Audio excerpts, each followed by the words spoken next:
Саламатсыздар ма оқушылар? Саламатсызба. Отыра қойыңыздар. Дәптерді ашамыз. Балалар, бүгінгі біздің цифрлық сауаттылық пәнінен 3-ші тоқсандағы 1-ші сабағымыз. Бүгін сіздер 10 күндік демалыстан кейін менімен алғаш рет жолығып тұрсыздар. Бүгін бізде ашық сабақ цифрлық сауаттылық пәнінен. Ең алғашқы біз жасанды интеллект мұғалімнің сіздерге шамалы несі бар екен, сөзі бар екен, сол арқылы бастайық. Білімге құштар оқушылар. Мен жасанды интеллекті. Бүгінгі сабақта біз бірге ойланамыз, үйренеміз және дамимыз. Алдымен сабағымыздың мақсатымен танысайық. Бүгінгі сабағымыздың мақсатымен бірінші танысып өтейік. Біз 3-ші тоқсанға келгесін бірінші тақырыпты енді өтеміз. Соның алдын ала мақсатымен танысып өтейік. Бізде бірінші тақырыбымыз, бірінші мақсатымыз видеоредакторда видеоларды өңдеу. Екінші мақсатымыз видеопад программасының видео жазу құралдарымен танысу. Үшінші мақсатымыз видео монтаж жасау. Енді балалар, бүгінгі біздің 3-ші тоқсандағы алғашқы тақырыбымызды бастамас бұрын 2-ші тоқсандағы тапсырмаларды өткенді қайталау мақсатында сіздерге ми қозғалысы әдісі арқылы өткенді қайталаймыз. Жақсы ма? Сұрақтар беріліп, қол көтеріп, мұқият сұрақты оқимыз, қараймыз, ойланамыз, қол көтеріп, мен оқушының атын айтқанда жауап береміз. Жақсы ма? Бірінші сұрағымыз. Түс датчигі дегеніміз не?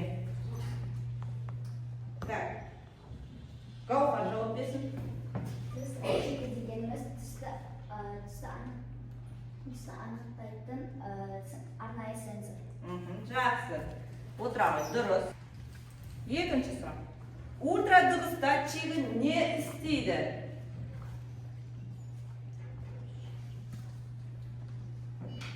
Нұржігіт.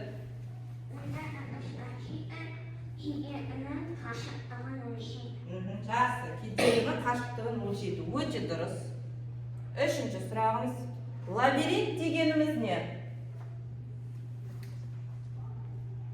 Ислам айтады. Бұл ішінен жолды табу керек, күрделі жолдар. Дұрыс, молодец. Үшінші сұрағымыз. Роботқа түс датчигі не үшін қажет? Дастан жауап бер. Робот жолды табу үшін түстерді ажырату үшін қажет. Жақсы, отыра ғой, дұрыс, өте дұрыс. Бесінші сұрағымыз. Ультрадыбыс датчигі дыбысты қалай қолданады? Әмина жауап бер. Жолдан солмау кетпеу үшін. Жақсы, жақсы, отыра ғой. Кегілік дегеніміз не? Нұрасы жауап береді.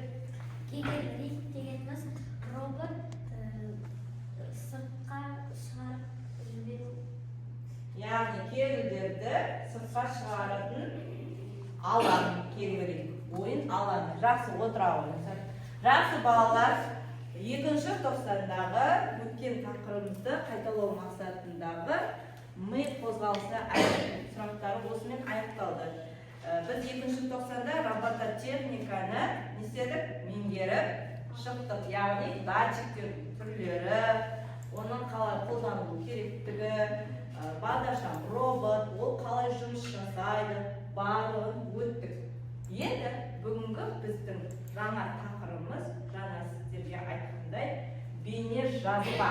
Дәптерді ашып, бүгінгі қаңтардың 14-і бейне жазба деп тақырып жазып аламыз. Жазба бұл камера немесе телефон арқылы түсірілген қозғалмалы суреттер жиынтығы. Бейне жазбада адамдардың әрекеті, табиғат көрінісі немесе түрлі оқиғалар көрсетіледі. Бейне жазба түсіру үшін бейне камера, телефон немесе планшет қолданылады. Түсірер алдында камераның дұрыс ұсталып, жарықтың жеткілікті болуын қадағалау Beyniejazba жасағанда қауіпсіздік ережелерін сақтау маңызды. Бейтаныс адамдарды рұқсатсыз түсіруге болмайды. Интернетке жүктемес бұрын ата-анадан немесе мұғалімнен рұқсат сұрау керек. Бейнежазба оқу үшін де пайдалы. Ол арқылы жаңа мәліметтерді оңай түсінуге және есте сақтауға болады. Компьютерде видео жазу және өңдеуге арналған программалардың түрі көп. Бұл программаларға видео бар, мобильді видео эдитор тағы басқа түрлері бар. Жақсы балалар. Бейнежазба Енді сіздерге жаңа айтып тұрғанымыздай видео жазба дегеніміз видео және аудио жазу құрылғысы. Яғни видеоны да аудионы да жаза аласыздар. Енді ол цифрлық құрылғыларға не жатады? Видео жазуға, аудио жазуға қандай цифрлық құрылғылар жатады? Кім біледі? Жақсы, бір жігіт жауап бере ғой, айта ғой. Камера, Айзере жауап бере ғой. Бейнекамера. Және қолымыздағы смартфон, телефондар жатады. Енді сіздерге мен жаңағы видео сабақта айтқандай видеопад редакторын көрсетемін. Ол үшін біз пуск программасына кіреміз. Все приложения және де қарап отырып видеопад, видеоредактор, видеопад. Яғни таңбасы бізде не берілген таңбасында? Жұлдызша. Яғни жұлдызша таңбасы берілген. Осыны ашу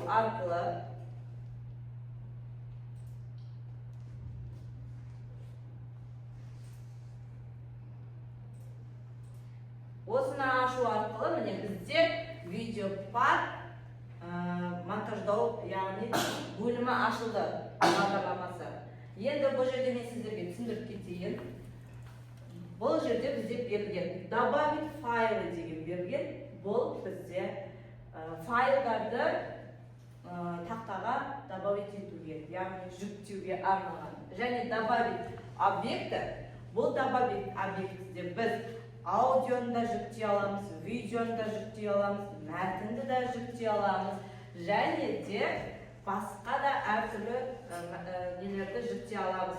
Енді қараңыздар. Добавить текст мәтін жүктей аламыз, және де пустой, добавить пустой жол жүктей аламыз. Енді жүктеуді сіздерге көрсетейік. Бірінші мына жерде ашу батырмасын басамыз. Бір суретті аламыз. Мысалы, мына табиғаттың суретін алайық. Бұл табиғаттың суретін жүктеді. Енді біз дорожкаға, яғни жолаққа, бейне жолағына түсіруіміз керек. Ол үшін жүктеген суретімізді басып тұрып алып келеміз.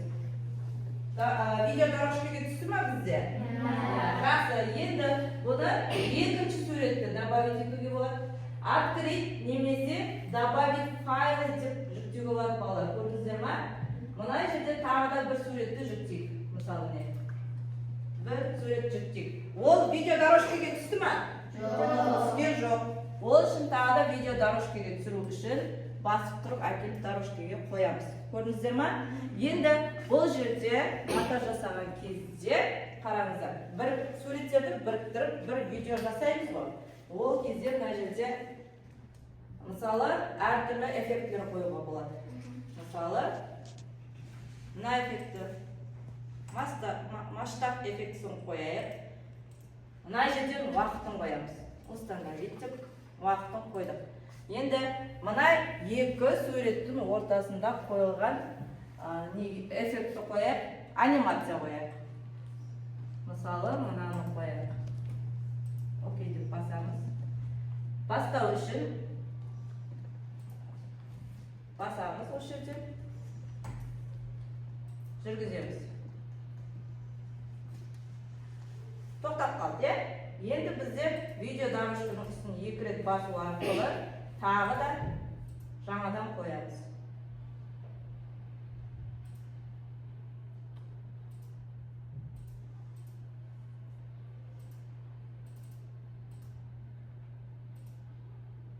Көрдіңіздер ма?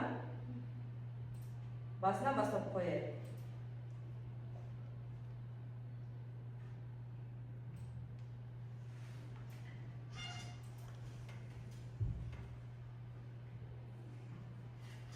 iki suretni ne istedik biz balalar? Bir-birinden жалғастырып, video жасадық. Қараңыздар қазір. Мұқият қарап отырыңыздар, қазір сіздер компьютерде жасайсыздар. Bir suretimiz, ikkinchi suretimiz effekti arqali ne istedi? Ko'rsatildi. Endi topshirmaga borib, daftarda ochamiz. Daftarмен жұмыс deb yozib, topshirmani tirik so'zlardan foydalanib, bo'sh o'rinlarni to'ldirib, ya'ni berilgan, qizilmen berilgan 4 so'zni matnga, qaysi matnga baylaqsadi, so'g'on qo'yib yozamiz. O'rnday qo'yingizlar. Qasqa. Ayol jastimda ikirsilimdi. Жақсы. Ой, айта ғой, o'tirib aytib. Videopart бағдарламасында бейнені өңдеуге болады. Молодец, жақсы. Жақсы, ислам айта ғой. Бейнеге музыканы және эффектілер қосуға болады. Жақсы. Төртінші. Ол айта ғой. Арнайы мәтінді бейнені әдемі және Қызықты етесіз. Бұл жерде балалар сіздер 3 пен 4-тің жауабын алмастырып жіберіңіздер. Бейнеге музыканы және де мәтінді қосуға болады. Арнайы эффектлер бейнені әдемі және қызықты етеді. Сіздер екі сұрақты алмастырып жазып қойған екенсіздер. Жақсы. Енді арнайы компьютермен жұмыс.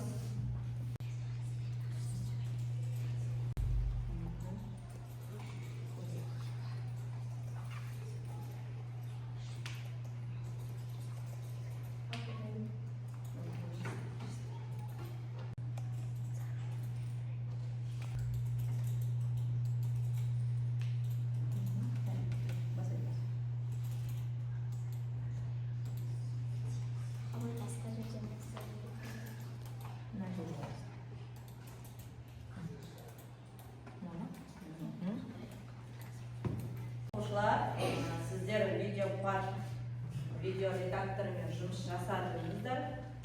Біраз нәрсе білгізіп ойлаймын. Енді сол видеопад бейне редакторының тапсырмасын орындайық. Так, бірінші тапсырманы ашайық. Мұна қандай мағынаны білдіреді? Қандай? Ашу. Жақсы, дұрыс. Екінші тапсырма. Екінші тапсырма.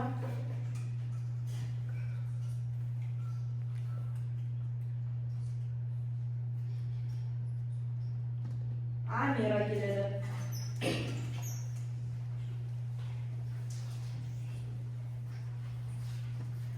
Қандай мағына білдіреді? Сохранить проект деген. Видеоны экспорттау. Жақсы, көрейді. Парақойыз. Тыныш. Үшінші. Кім келеді? Экспортировать видео. Келеді. Видеоны экспорттау. Жақсы. Добавить файлыға кім келеді? Айым келеді.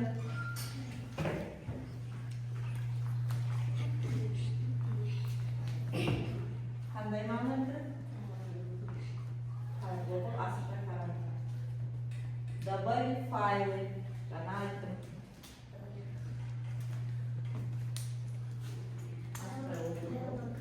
Жақсы.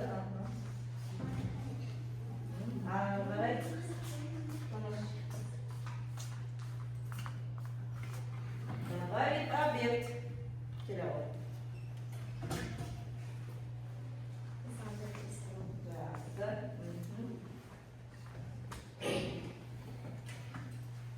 Добавить текст. Абсолютно.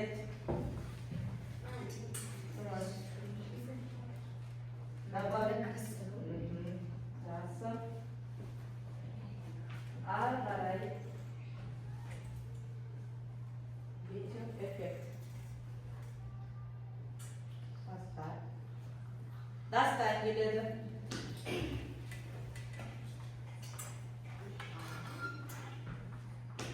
Видео эффект.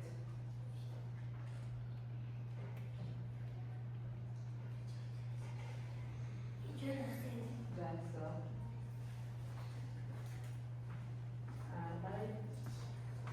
Аудио эффект.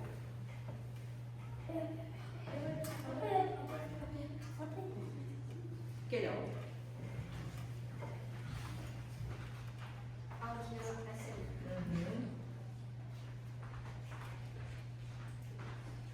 Текстовый эффект. Нөл жүріп келеді.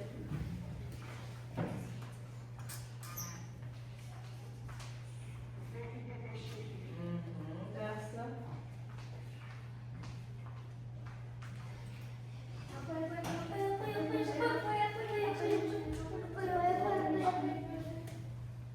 Так, келеді. Ислам келеді.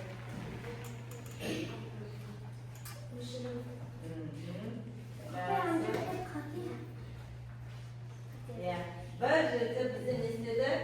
Видеоны экспорттау деп сохранить объектіні, видеоны экспорттау деп қатені жіберді.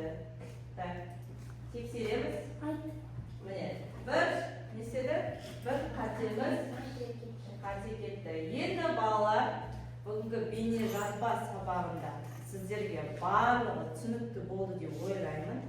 Дәптермен жұмысты жасадыңыздар, компьютермен жұмысты жасадыңыздар, біраз нәрсе білді деп ойлаймын. Енді бекіту мақсатында сіздерге тапсырма беріледі.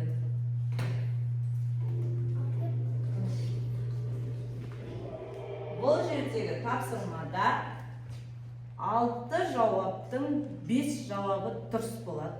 Ал кейбіреуінде 1 жауабы дұрыс болады. Біріншісі, бейнені жазу және ойнату процесіне қандай сандық құрылғылар қатысады? Тақтаға келеді Гаухар.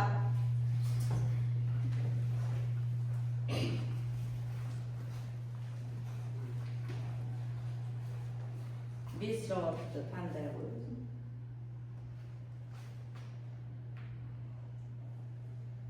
Жақсы. Колонка, микрофон, құлаққап, бейне камера, смартфон. Дұрыс. Молодец. Жақсы отыра қойсыңды деп ойлаймын. Бейне жазба бұл басқа.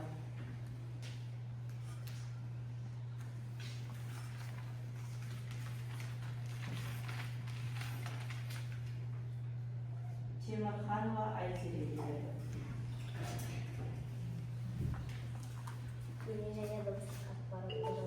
Дұрыс. Жақсы, отыра қой. Видеопад редакторының құралдарын таңда. Оқимыз, ойланамыз.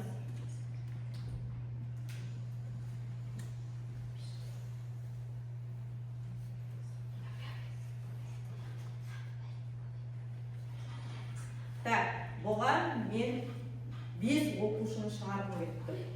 Бірінші оқушыға көңіл қош Айзере десін. Бірінші жауап, 5 жауаптың 1 жауабын таңдай қой. Жақсы отыра қой. Екіншісіне келеді. Нұрасыл келеді. Мәтінді эффектілерді жақсы. Үшіншісіне Сәбит Айзере келеді. Жақсы. Әмина келеді.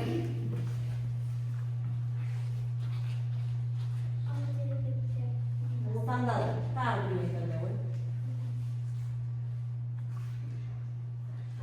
Жақсы.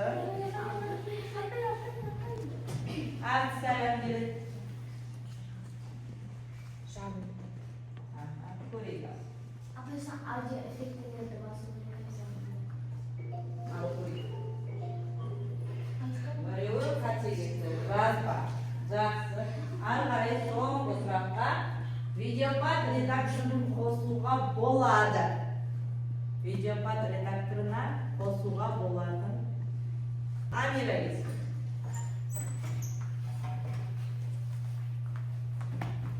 Екіншісіне айым келсін. Жақсы сөйлетіңіздер. Екіншісіне айым. Үшіншісіне жақсы Нұржігіт.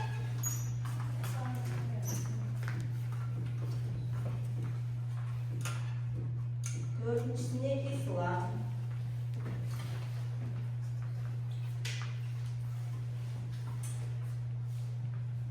Бесіншісіне Дастан.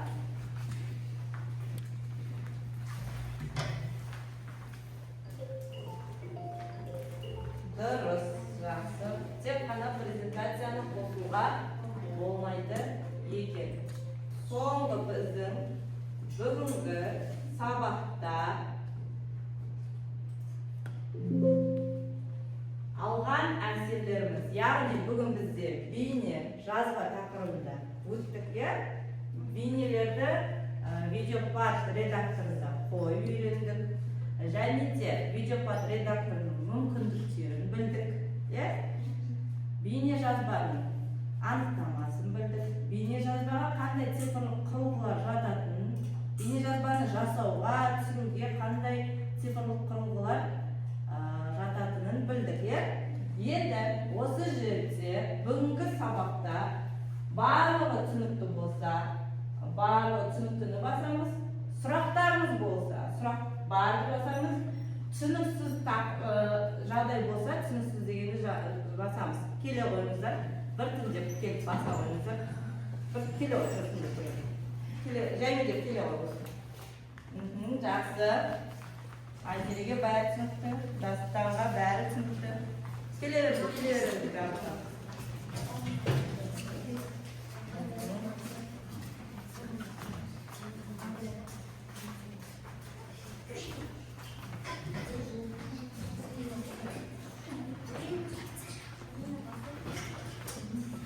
Барлықтарыңыз бастыңыздар ма?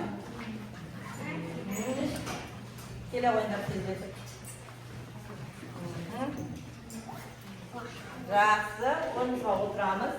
Жақсы балалар, бүгін мен осы біздің ашық сабағымыз өз мәресіне жетті.